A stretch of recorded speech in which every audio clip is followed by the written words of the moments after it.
નમસ્કાર વિદ્યાર્થી મિત્રો, આજે આપણે ધોરણ 9 માં વિજ્ઞાનમાં આપણે 4 વર્ગો જોઈ ગયા છે અને આજે 5મા આગળના વર્ગમાં તો કે દ્રવ્ય આપણે પહેલો પાઠ આપણી આસપાસમાં દ્રવ્ય શરૂ કરેલો.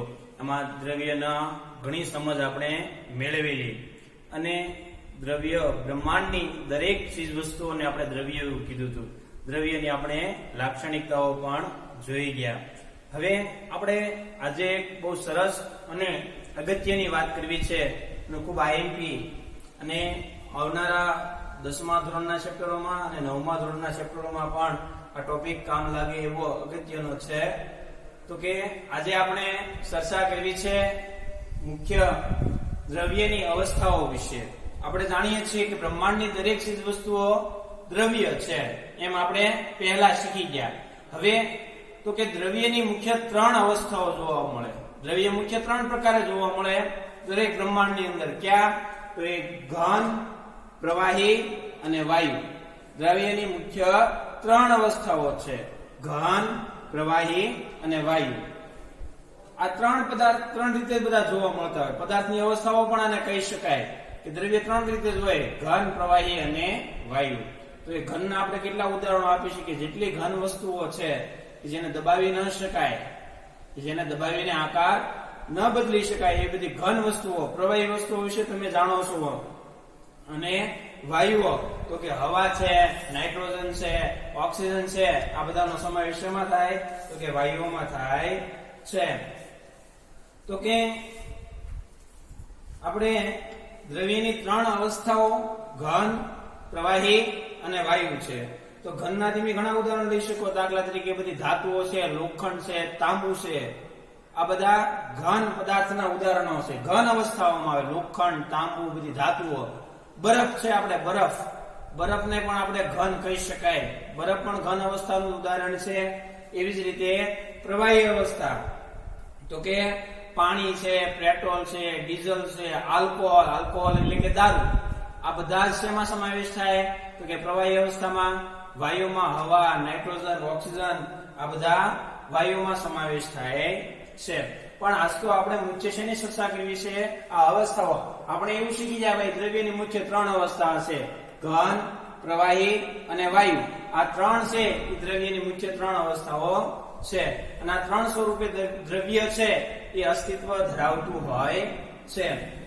તો આજે આપણે ચર્ચા કરીએ દ્રવ્યની અવસ્થાઓમાં. એમાં આપણે વાત કરવી છે ઘન અવસ્થા. પહેલી અવસ્થા આપણી છે ને ભાઈ ઘન.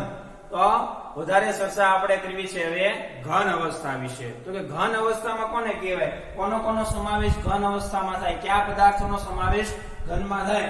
એની આપણે આજે ચર્ચા કરવાની છે. હવે તો કે આપણે દ્રવ્યની 3 અવસ્થાઓ તો સમજશું. એમાં સૌપ્રથમ પહેલી અવસ્થા આપણે કોની સમજવાની છે? તો કે ઘન અવસ્થા સમજવાની છે. દાખલા તરીકે ઘન અવસ્થા આપણે સમજીએ. જો આપણે ઘન અવસ્થાના ગુણધર્મો એટલે કે લાક્ષણિકતાઓ સમજવાની છે. પણ એની પહેલા આપણે પ્રવૃત્તિ દ્વારા કોને ઘનમાં સમાવેશ લેશું. તો કે આપણે સૌપ્રથમ પહેલા વાત કરવી છે ઘન અવસ્થા વિશે.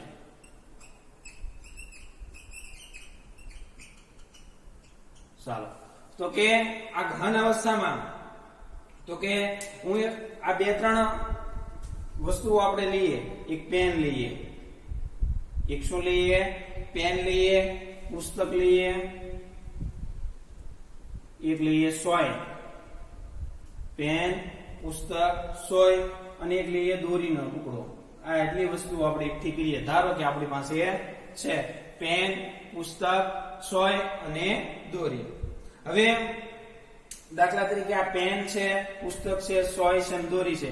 એને કોરા કાગળ ઉપર પેનને મૂકીએ અને એક પેન્સિલથી એની ફરતે બોર્ડર પર લાઈન ખેંચીએ તો એને પેનનો આકાર આપણે કોરા કાગળ ઉપર દોરી શકાય. એવી રીતે પુસ્તકને પણ કોરા કાગળ ઉપર મૂકીને ચારે પરથી બોર્ડરમાં આપણે આકાર દોરી શકીએ છીએ. સોયનો પણ દોરી શકાય અને દોરીના ટુકડાનો પણ આપણે દોરી શકીએ છીએ. તો એમ કહી શકાય કે આ પેન, પુસ્તક, સોય અને દોરી આ બધી જ વસ્તુઓ છે એ શું? ચોક્કસ આકાર, ચોક્કસ કદ અને ચોક્કસ સીમાઓ ધરાવે છે. એટલે કે પેન, પુસ્તક, સોય, દોરી આપણે બધા નાખીએ તો એનો ચોક્કસ આકાર હોય છે, ચોક્કસ કદ હોય છે. તો પેલું આપણે એવું શીખી શકાય કે ઘન પદાર્થો છે આ એટલા ઉપરથી આને આપણે ઘન પદાર્થો છે. પેલી લાક્ષણિકતા આપણે એવી શીખી શકીએ ઘન પદાર્થોને છે ચોક્કસ આકાર કદ હોય છે. ઘન પદાર્થોને ચોક્કસ આકાર કદ હોય છે આવું આપણે પેલું શીખી શકીએ. બીજું તો કે આ બધા પદાર્થો પેન, પુસ્તક, સોય, દોરી એની ઉપર હથોડી મારીએ તો શું થાય? પેનની ઉપર હથોડી મારશે તો પેન તૂટી જશે. પુસ્તકને હથોડી મારવાથી કઈ અસર નહીં થાય. સોયને હથોડી મારવાથી વળી જશે. દોરીને તો કે એના ટુકડા થઈ જશે. એટલે ટૂંકમાં આપણે એની ઉપર દબાણ લઈએ, હથોડી મારીએ તો એના આકારમાં કઈ આપણે ફેરફાર ન કરી શકીએ, એનો આકાર ફેરફાર ન થાય. પરંતુ એ ઘન પદાર્થ છે, ઘન પદાર્થ ઉપર દબાણ આપીએ એટલે ઘન પદાર્થના આકાર નથી બદલાતો, પરંતુ એ તૂટી જાય છે, એના ટુકડા થઈ જાય છે. બીજું કે આ પેન છે, પુસ્તક છે, સોય છે, દોરી એ બધાને એક સાથે મૂકી દઈએ તો એ કઈ એકબીજામાં ભળી નથી જવાના. એકબીજામાં ભળી જવું એને પ્રસરણ કહેવાય. એકબીજામાં ભળવું એને શું કહેવાય? વૈજ્ઞાનિક ભાષામાં પ્રસરણ એવો શબ્દ વાપરવામાં આવે છે. એટલે ઘન પદાર્થો કઈ એકબીજામાં ક્યારેય ભળી જવાના છે નહીં. એટલે કે પેન, પુસ્તક, સોય, દોરી આ બધા પદાર્થોને તમે એક સાથે લાવો તો એ કઈ એકબીજામાં ભળી જતા નથી. એટલે કે એકબીજામાં પ્રસરણ થતું નથી. અલગ અલગ તારે તૂટે છે કે પેન નું એકારે ટુકડા પડ્યા હોય, પુસ્તક પડ્યા હોય, સોય દોરી હોય, આ બધું એક સાથે તમે રાખો તો એકબીજામાં કઈ દોરી કઈ પેનમાં ન ભળી જાય, પુસ્તક દોરીમાં ન ભળી જાય. એટલે એકબીજામાં પ્રસરણ થતું નથી. એટલે ટૂંકમાં ઘન પદાર્થો ક્યારેય એકબીજામાં ભળતા નથી. એટલે કે એનું ક્યારેય પ્રસરણ થતું નથી એવું પણ આપણે સમજી શકીએ છે. બીજું કે પેન ને આપણે બે હાથ વડે દબાવી દઈએ કઈ સંકોચન એટલે કે ભેગી ન થઈ જાય. દોરીના ટુકડાને આપણે બે હાથ વડે દબાણ આપીએ તો એ કઈ ભેગી થતી નથી. એટલે ઘન પદાર્થો પર કઈ સંકોચન નું પણ અસર થતું નથી. એટલે કે ઘન પદાર્થ પર કઈ સંકોચન ની અસર જોવા મળતી નથી. આ એટલે કે તો ટૂંકમાં કહી શકાય કે આવડા ઉદાહરણો છે કે આ પેન, પુસ્તક, સોય અને દોરી તો આ બધા જ ઉદાહરણો છે ને કહી શકાય તો કે આ ઘન પદાર્થોના ઉદાહરણો છે. તો કે ટૂંકમાં એમ કહી શકીએ કે ઘન પદાર્થની દરેક વસ્તુઓ ચોક્કસ આકાર, નિશ્ચિત સીમાઓ અને ચોક્કસ કદ ધરાવે છે. એટલે કે એને અવગણી શકાય એવું સંકોચન છે. સંકોચન થાય પણ ખૂબ ઓછું થાય એટલે કે અવગણી શકાય એવું સંકોચન ઘન પદાર્થો છે એ ધરાવે છે. ઘન પદાર્થો ઉપર કઈ બાહ્ય બળ લગાવતા પોતાનો મૂળભૂત આકાર એ જાળવી રાખે છે, આકાર બદલી જતો નથી. એટલે કે ઘન પદાર્થના આકારમાં ફેરફાર કરવો પણ ઘણો મુશ્કેલ છે. આપણે બે ત્રણ ઉદાહરણો વાત કરીએ. રબર બેન્ડ એટલે કે રિંગ આવે ને ઓલી આપણે માથામાં નાખવાની રિંગ આવે કે રબર બેન્ડ છે એ રિંગ છે. હાલો એક ઈ લઈએ તો કે એને આપણે ખેંચીએ, રિંગના બે છેડાઓને આપણે ખેંચીએ તો શું થાય? તો કે આપણે ખબર છે કે રિંગના બે છેડાને ખેંચીએ રબર લાંબુ થવાનું છે. એ ખેંચાણ બળ બે હાથ વડે છે એ આપણે દૂર કરીશું. ખેંચાણ બળ આપણે રિંગને નહીં આપીએ તો રિંગ પછી એના મૂળભૂત આકારમાં આવી જાય છે. બીજું એક મીઠું છે, એક ખાંડ છે. તો કે આ મીઠા અને ખાંડ જુદા જુદા આકાર ધરાવતા પાત્રોમાં ભરીએ, એનું પાણી છે એવા આકાર ધારણ કરે છે. જેવા આકારમાં મીઠાને ઢાળો એવો આકાર છે મીઠું પ્રાપ્ત કરી લે છે, એવી જ રીતે ખાંડ પણ એવો આકાર ધારણ કરી લે છે. હવે વાદળી એટલે સ્પંજ. વાદળી એટલે અહીંયા આપણે એવો મતલબ લેવાનો. વાદળી એટલે શું? તો કે વાદળી એટલે કે આપણે એલો ડાજ્યો કે ને ગાદી આવે એ ગાદી છે એને વાદળી સમજો અત્યારે ઉદાહરણ સ્વરૂપે. તો એ વાદળી છે એને તમે બે હાથ વડે પ્રેશર આપો તો એના જે વાદળીના છિદ્રો છે એમાંથી હવા નીકળી જશે અને વાદળી કેવી થઈ જશે? સંકોચન પામશે. પણ જેવું તમે હાથનું બાહ્ય બળ લઈ લેશો એટલે વાદળીના છિદ્રોમાં પાછી હવા ભરાય છે અને એનો મૂળભૂત આકાર જે પહેલા હતો એ એવો ધારણ કરી લે છે. એટલે કે અહીંયા ટૂંકમાં આપણે એક રબર બેન્ડ, પછી ખાંડ, મીઠો અને એક આ વાદળી, આ ત્રણ ઉદાહરણો જોયા. તો કે આપણે ખબર છે કે બાહ્ય બળ લગાવતા રબર બેન્ડ નો આકાર તો બદલાઈ જાય છે. બળ લગાડીએ એટલે રબર લાંબુ થાય છે, રબર બેન્ડ લાંબી થાય છે એટલે એનો આકાર બદલાય છે. અને બાહ્ય બળ દૂર કરતા તે પોતાનો મૂળભૂત આકાર છે ધારણ કરે છે. જ્યારે અતિશય બળ લગાડીએ, ખૂબ બળ લગાડીએ રબર બેન્ડ ઉપર તો શું થાય? તો કે રબર બેન્ડ છે એ તૂટી જાય છે. મીઠું અને ખાંડ આપણા હાથમાં રાખીએ કે પછી કોઈ રકાબી કે બરણીમાં ભરી લઈએ તો પણ તેના સ્ફટિકનો આકાર બદલાતા નથી. આપણને ખબર છે કે ખાંડનો આકાર કેવો હોય? એ વાટકામાં રાખો કે રકાબીમાં રાખો, ડીશમાં રાખો, એવો ને એવો રહેશે, કઈ બદલાતો નથી. એવી જ રીતે વાદળીની પણ આપણે વાત કરી કે નાના શિવડો હવા બહાર નીકળી જાય પણ બાહ્ય બળ દૂર કરો તો એમાં હવા પાછી આવે છે એની પાછો વાદળી એટલે કે દાજ્યો ગાદી જે આપણે વાત કરી હતી એનો આકાર છે એ મૂળભૂત રીતે પાછો આવી જાય છે. તો આપણે આજ વાત કરી છે ઘન અવસ્થાના ગુણધર્મો એટલે કે લાક્ષણિકતાઓ વિશે વાત કરવી છે. તો આપણે આ એટલી રીતે ચર્ચા કરીને એમાંથી આપણે ઘન અવસ્થાની કેટલી લાક્ષણિકતાઓ આપણે લખી શકીએ છીએ. તો એમાંથી આપણે ઘન અવસ્થાઓની લાક્ષણિકતાઓ આજે લખીએ અને આ પાકી કરવાની છે અને સમજવાની છે. આપણે જાણીએ છીએ કે દ્રવ્યની મુખ્ય 3 અવસ્થાઓ છે. એમાંથી આપણે આજે વાત વધારે શેની કરીએ છીએ ઘન અવસ્થા વિશે વાત કરીએ છીએ અને ઘન અવસ્થાની લાક્ષણિકતાઓ એટલે ગુણધર્મો વિશે આપણે હવે ચર્ચા કરવાની છે અને ખૂબ કાળજીપૂર્વક આ ભણવાનું છે. હવે તો કે આપણે પહેલી જ વાત કરી કે ઘન પદાર્થને ચોક્કસ આકાર કદ અને સીમા હોય છે. તો એ આપણી શું થાય પહેલી લાક્ષણિકતા એટલે કે પહેલો ગુણધર્મ છે ઘન અવસ્થાનો. તો આપણે લખીએ કે ઘન પદાર્થને ચોક્કસ આકાર ઘન પદાર્થને ચોક્કસ આકાર કદ અને સીમા હોય છે. આ પહેલી લાક્ષણિકતા કે ઘન પદાર્થને ચોક્કસ આકાર કદ અને સીમા હોય છે. તો ઘન અવસ્થાની પહેલી લાક્ષણિકતા એટલે પહેલો ગુણધર્મ તો કે ઘન પદાર્થને ચોક્કસ આકાર કદ અને સીમા હોય છે. આપણે હમણાં ઉદાહરણો જોયા એની ઉપરથી આપણે લઈશું. બીજું ઘન પદાર્થ પર આપણે કીધું કે રબર બેન્ડને દબાવી તો એના આકારમાં કઈ ફેરફાર થતો નથી. પેનને દબાવી એના કઈ આકારમાં ફેરફાર થતો નથી. એટલે ઘન પદાર્થ પર બાહ્ય દબાણની ખાસ અસર થતી નથી. તો આપણે લખશું કે ઘન પદાર્થ પર બાહ્ય દબાણની ખાસ અસર થતી નથી.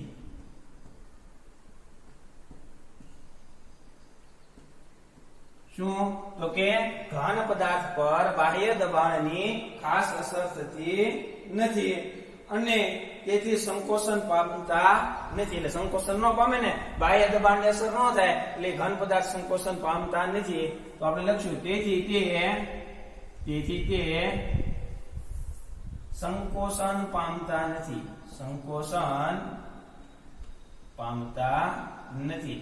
જે પદાર્થ સંકોચન ન પામે જે વસ્તુનું સંકોચન ન થાય એને શું કહેવાય તો કે એને અદબનીય કહેવાય. એટલે ઘન પદાર્થો કેવા છે દબાવી શકાય નહીં એને શું કહેવાય અદબનીય કહેવાય. તો આપણે કૌંસમાં લખશું અદબનીય છે. કેવા છે અદબનીય છે. કે જો આપણે બીજી લાક્ષણિકતા જોઈએ બીજો ગુણધર્મ જોયો ઘન પદાર્થનો કે ઘન પદાર્થ પર બાહ્ય દબાણની ખાસ અસર થતી નથી તેથી તે સંકોચન પામતા નથી. એટલે કેવા છે અદબનીય છે કે ઘન પદાર્થને પહેલી આપણે શું જોઈ ગયા ઘન પદાર્થને ચોક્કસ આકાર કદ અને સીમા હોય છે. ઘન પદાર્થ પર બાહ્ય દબાણની ખાસ અસર થતી નથી તેથી તે સંકોચન પામતા નથી. જે વસ્તુ સંકોચન ન પામે એને શું કહેવાય અદબનીય છે એમ કહેવાય. બીજું કે આપણે જોયું કે ઓલી પેન દોરી ના ઉદાહરણો લીધા તો એ સોય એને એકબીજાને પડખે રાખી એકબીજામાં ભળી જતા નથી એટલે પ્રસરણ થતું નથી. એટલે કે એ ઘન સ્વરૂપે હોય છે. એનો મતલબ એવો છે ઘન પદાર્થ તરલ હોતા નથી એને શું કહેવાય તરલ. એટલે કે એકબીજામાં ભળતા નથી. આ વહી ન શક્યા. દાખલા તરીકે પાણી આપણે ઢોળીએ લાદી ઉપર પાણી ઢોળાય તો વહન પામે પણ પેન લાદી ઉપર પડી ગઈ એનું કઈ વહન થતું નથી. દડે ખરી પણ પેન નું કઈ જુદા જુદા ભાગમાં વહન થવા મળે નહીં. એટલે તો આપણે ત્રીજી લાક્ષણિકતા લખી શકાય કે ઘન પદાર્થો તરલ હોતા નથી તેથી તેનું વહન થઈ શકતું નથી. અથવા એમ પણ કહી શકાય આથી તેઓ વહી શકતા નથી. ઘન પદાર્થો તરલ ન હોય પ્રવાહી પદાર્થો હોય તરલ હોય ઘન પદાર્થો તરલ હોય નહીં. ઘન પદાર્થો તરલ હોતા નથી આથી તેઓ વહી શકતા નથી. આ ત્રીજી લાક્ષણિકતા થઈ કે ઘન પદાર્થો તરલ હોતા નથી આથી તેઓ વહી શકતા નથી. હવે આપણે ચોથી લાક્ષણિકતાની વાત કરીએ. ખૂબ સરળ આપણે 3 લાક્ષણિકતાઓ તો જોઈ ગયા. હવે આપણને ખબર છે કે બાહ્ય બળ, ખૂબ બાહ્ય બળ પેન ઉપર લગાડવામાં આવે, હથોડી વડે પેન ઉપર મારવામાં આવે તો આપણે શું કીધું હતું કે પેન તૂટી જાય. તો એની લાક્ષણિકતા એવી બને કે બાહ્ય બળ લગાડવાથી ઘન પદાર્થ તૂટી શકે છે. જો બાહ્ય બળ લગાડવાથી ઘન પદાર્થ તૂટી શકે છે. આપણે બધા જાણીએ છીએ કે બાહ્ય બળ લગાડવાથી શું થાય તો કે ઘન પદાર્થ છે એ તૂટી શકે છે, પરંતુ તેના આકારમાં ફેરફાર થવો મુશ્કેલ છે. તૂટી જાય પણ આકાર બદલે નહીં. બાહ્ય બળ લગાડવાથી ઘન પદાર્થ તૂટી શકે છે, પરંતુ તેના આકારમાં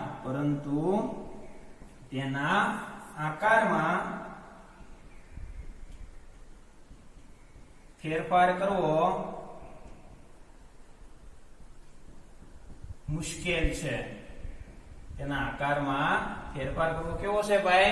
મુશ્કેલ છે. કે બાહ્ય બળ લગાડવાથી ઘન પદાર્થ તૂટી જાય બરોબર છે, પરંતુ તેના આકારમાં ફેરફાર થાય નહીં. તેના આકારમાં ફેરફાર કરવો મુશ્કેલ છે. એટલે કે તેવો છે કઠણ છે. કઠણને શું કહેવાય? દઢ એવો વિજ્ઞાનમાં શબ્દ વાપરવામાં આવે. તો આપણે લખી શકાય આથી જ તેઓ દઢ હોય છે. એટલે ઘન પદાર્થો કેવા હોય છે? દઢ હોય છે. આથી જ તેઓ કેવા હોય છે? દઢ હોય છે. આથી જ તેઓ કેવા હોય છે? દઢ હોય છે. કે બાહ્ય બળ લગાડતા ઘન પદાર્થ તૂટી જાય બરોબર છે, પરંતુ તેના આકારમાં ફેરફાર કરવો મુશ્કેલ છે. એટલે કે કઠણ છે. કઠણ ને કેવો શબ્દ વપરાય વૈજ્ઞાનિક ભાષામાં? દઢ. એટલે ઘન પદાર્થો કેવા હોય છે? તો કે દઢ હોય છે. ઘન પદાર્થો કેવા હોય છે? દઢ હોય છે. એના પછી 5મી લાક્ષણિકતા આપણે જોઈએ કે વાદળીને આપણે દબાવી શકીએ છીએ, કારણ કે તેના ઘટક કણો વચ્ચે આપણે જોઈ ગયા વાદળીને દબાવી શકીએ. તેના ઘટક કણો વચ્ચેની જે જગ્યા છે એમાંથી હવા નીકળી જાય છે એટલે દબાવી શકાય, પરંતુ તેની અવસ્થા બદલાતી નથી. તો કે ઘન અવસ્થા છે તમે એને દબાણ કરો તો કે બાહ્ય બળ આપો તો ઘન અવસ્થામાંથી કઈ પ્રવાહી અવસ્થા કે વાયુ અવસ્થામાં બદલે નહીં. આપણે લખીએ કે વાદળીને આપણે દબાવી શકીએ છીએ,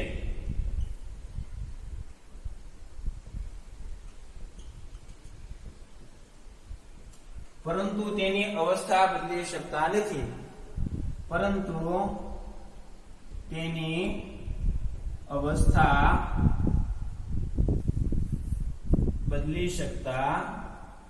નથી. એટલે કે આ લાક્ષણિકતાનો કહેવાનો મુખ્ય હેતુ શું છે કે ઘન પદાર્થોને દબાવવાથી પણ કઈ એની અવસ્થામાં ફેરફાર કરી શકાય નહીં.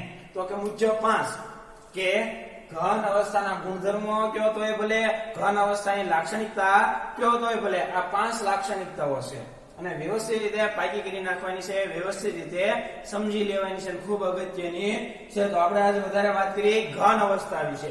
ઘન અવસ્થાના ગુણધર્મો તો ઘન પદાર્થનો ચોક્કસ આકાર, કદ અને સીમા હોય છે. ઘન પદાર્થ પર બાહ્ય દબાણની ખાસ અસર થતી નથી, તેથી તે સંકોચન પામતા નથી. સંકોચન ન પામે એને શું કહેવાય? અદબનીય છે એમ કહેવાય. ઘન પદાર્થો તરલ હોતા નથી, એટલે કે આથી તેઓ વહી શકતા નથી. તરલ કોણ હોય? તો કે પ્રવાહી પદાર્થો હોય. ઘન પદાર્થો હોય કે વાયુ પદાર્થો ન હોય. બાહ્ય બળ લગાડવાથી ઘન પદાર્થ તૂટી જાય છે, આશી વાત છે, પરંતુ તેના આકારમાં કઈ ફેરફાર કરવો મુશ્કેલ છે. આથી તેઓ દઢ હોય છે. કઠણને કેવો શબ્દ વિજ્ઞાનમાં વાપર્યો છે આપણે? દઢ હોય છે. વાદળીને આપણે દબાવીએ છીએ. વાદળી આપણે ગાદીનું ઉદાહરણ લીધું ત્યારે વાદળીને દબાવીએ છીએ ત્યારે શું થાય તો કે એના છિદ્રોમાંથી હવા નીકળી જાય છે, પરંતુ એ દબાણ દૂર કરતા પાછો એનો મૂળ આકાર લઈ લે છે. એટલે કે વાદળીને દબાવી શકીએ છીએ પણ એના આપણે અવસ્થા બદલી શકતા નથી. એટલે ઘન પદાર્થની ક્યારે આપણે અવસ્થા બદલી શકીએ નહીં. જો અત્યારે હું સાઈડમાં ઉભો રહી જાઉં છું, તમારે અત્યારે આ ઘન અવસ્થાના ગુણધર્મો 1, 2, 3, 4 અને 5 વર્ગ અહીંયા સ્ટોપ કરી લખી લેવાના છે અને ફોટો મોકલી દેવાનો છે. બરોબર? વ્યવસ્થિત સમજી અને પાકું કરી લેવાનું છે. હવે મળીશું આપણે આના પછીના વર્ગની અંદર. ત્યાં સુધી તમારા ઘન અવસ્થાના લાક્ષણિકતાઓ કયો તોય ભલે, એના ગુણધર્મો કયો તોય ભલે લખી લેવાના છે. અહીંયા લખી ફોટો પાડી પાકું કરી ફોટો વ્યવસ્થિત રીતે મને મોકલી દેવાનો છે. રફ નોટમાં લખી નાખવું. હવે મળીશું આપણે આવતા વર્ગની અંદર.